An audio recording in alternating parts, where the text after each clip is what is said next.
আগামীকাল বৃহস্পতিবার জাতীয় ত্রয়োদশ সংসদ নির্বাচন অনুষ্ঠিত হতে যাচ্ছে। সেক্ষেত্রে আমরা দেখেছি সারা বাংলাদেশের মতো রংপুরে যে ভোট কেন্দ্রগুলো রয়েছে সেই ভোট কেন্দ্রগুলো কিন্তু ব্যাপক প্রস্তুতি সম্পন্ন করা হয়েছে। আমরা বিকেল থেকে কিন্তু বিভিন্ন কেন্দ্রে যাচ্ছি, সেগুলো পরিদর্শন করে আপনাদেরকে দেখানোর চেষ্টা করছি। আমি এই মুহূর্তে আছি সেনপাড়া যে সিটি কর্পোরেশন উচ্চ বিদ্যালয়, সেই বিশ্ববিদ্যালয়ে আমরা আছি।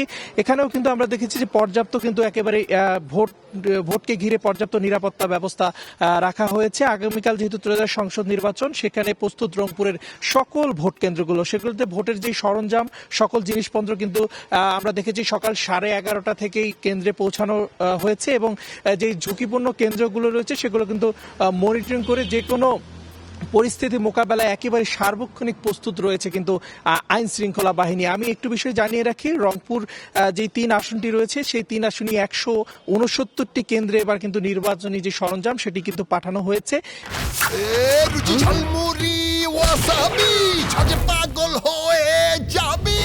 এরপরে যে রংপুরের যে 6টি আসন, সেই 6টি আসনে 872টি ভোট কেন্দ্রের যে নির্বাচনী সরঞ্জাম সেটাও কিন্তু পৌঁছে গেছে। এছাড়াও রংপুরের 6টি আসনে কিন্তু মোট ভোটার রয়েছেন 25,99,204 জন। আগামীকাল কিন্তু তারা তাদের ভোটাধিকার প্রয়োগ করবেন। আমি একটি বিষয় জানিয়ে রাখি যে দুর্গম এবং চরাঞ্চল 30টা বেশি অঞ্চল রয়েছে, সেই অঞ্চলগুলোতে আমরা দেখেছি 40টি ঝুঁকিপূর্ণ কেন্দ্র রয়েছে।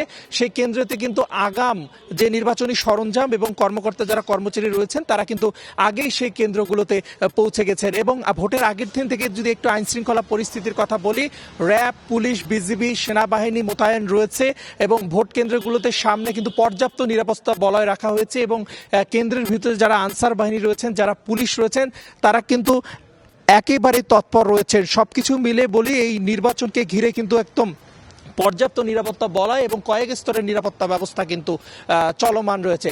সবকিছু মিলে এই ছিল আমার কাছে থাকা সর্বশেষ।